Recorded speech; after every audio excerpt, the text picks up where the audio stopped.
Good morning विद्यार्थी मित्रों। कक्षा 11 विषय भूगोल, पाठ 10 पवन। पहला टॉपिक हमारा है वातावरण का दबाव। पृथ्वी की सतह से सैकड़ों किमी की ऊंचाई तक फैले हुए वायुमय आवरण को वातावरण कहते हैं।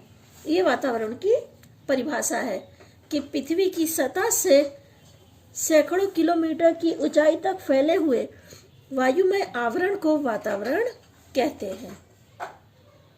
ठीक है। वातावरण में उपस्थित हवा एक भौतिक पदार्थ है, उसका अपना वजन भी होता है। वातावरण का स्तर उसके वजन के अनुसार पृथ्वी की सतह पर दबाव डालता है, जिसे हम वातावरण का दबाव कहते हैं। यह वातावरण के दबाव की परिभाषा है। वातावरण के दबाव के लिए पृथ्वी का गुरुत्वाकर्षण बल उत्तरदायी है। भूमध्य रेखा की अपेक्षा ध्रुव पर गुरुत्वाकर्षण बल अधिक होने से ध्रुव पर वस्तु का जो वजन है प्रमाण में अधिक होता है। पृथ्वी की सतह पर विविध प्रदेशों में मौसम एवं जलवायु का निर्माण करने वाले तत्वों में वातावरण का दबाव महत्वपूर्ण है। मानव जीवन पर इसका प्रत्यक्ष प्रभाव तो नहीं देख पड़ता है, परंतु वातावरण के दबाव में थोड़ा परिवर्तन भी पवन की गति एवं दिशा पर प्रभाव डालता है, जो प्रत्यक्ष रूप से वातावरण एक नमी के वितरण पर असर करता है। इस प्रकार वातावरण पर दबाव परोक्ष रूप से सजीवों के जीवन की परिस्थिति पर अंकुर रखता है। यानी कहने का अर्थ है कि वातावरण का जो दबाव है वो परोक्ष रूप से सजीवों के जीवन की परिस्थिति पर अंकुश रखता है। चक्रवात एवं वातावरण के साथ संकलित अन्य घटनाओं को समझाने के लिए वातावरण का दबाव जानना खूब ही जरूरी है या आवश्यक है, हम कह सकते हैं। दबाव का मापन। वातावरण का दबाव सेंटीमीटर या इंच या मिलीबार इकाई में मापा जाता है, परंतु मौसम केंद्र में अंकित रखना तथा मौसम मानचित्र में वातावरण का दबाव दर्शाने के लिए मिलीबार इकाई का अधिक उपयोग किया जाता है। समुद्र की सतह पर वातावरण का औसत दबाव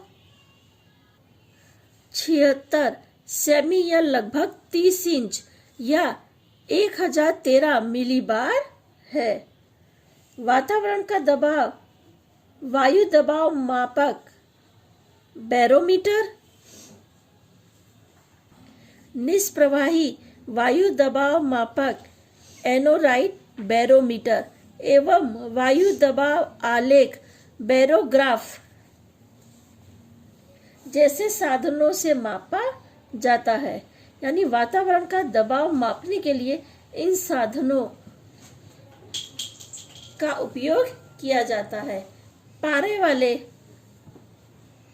फोर्ट्रिन वायु दबाव मापक से वायु का दबाव अधिक सावधानी से माप सकते हैं।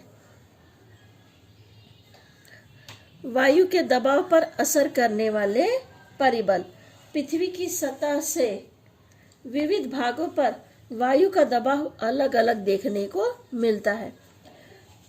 यानी पृथ्वी की सतह से विविध भागों पर हम जाते हैं तो वातावरण का दबाव अलग अलग देखने को मिलता है।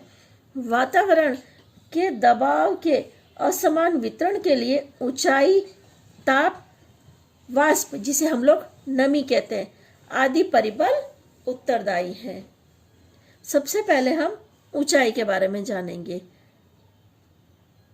पृथ्वी की सतह से अनेक किलोमीटर की ऊंचाई तक हवा का स्तर स्थित है।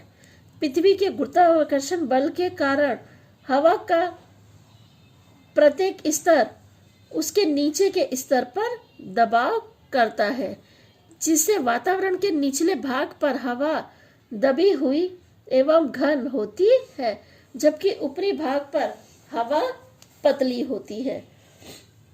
किसी भी स्थल के ऊंचाई जैसे जैसे ज्यों-ज्यों बढ़ती है, त्यों-त्यों उस स्थल की हवा अधिक पतली होती है। यानी जैसे जैसे हम ऊंचाई पे जाते हैं, वैसे वैसे हवा अधिक पतली होती है।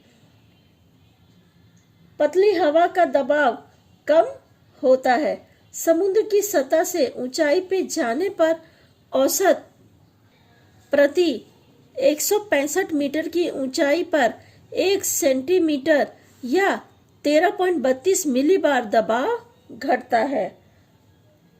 हिमालय का माउंट एवरेस्ट शिखर जितनी ऊंचाई लगभग 8,848 मीटर है, वहां हवा पतली होने से हवा का जो दबाव है लगभग 54 सेमी या 320 मिलीबार जितना घटता है। किचफील्ड के मत अनुसार ऊंचाई का अनुसार हवा का दबाव, यानी ऊंचाई मीटर में समुद्र की सतह से हवा का दबाव मिलीबार में। समुद्र की सतह से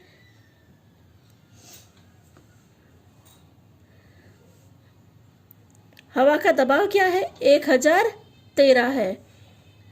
1000 ऊंचाई पे जाने पे, यानी 1000 मीटर की ऊंचाई पे जाने पे 899, 3000 मीटर की ऊंचाई पे 701, 5000 मीटर की ऊंचाई पे 540, 10,000 की ऊंचाई पे जाने पे 265, इतना हवा का दबाव मिलीबार में मिलता है। यानी समुद्र की सतह पे 1013 देखने को हमें मिलता है। जैसे जैसे हम लोग ऊंचाई पे जाते हैं, हवा का दबाव कम होते जाता है। ठीक है विद्यार्थी मित्रों, आगे की चर्चा हम लोग अगले वीडियो में करेंगे।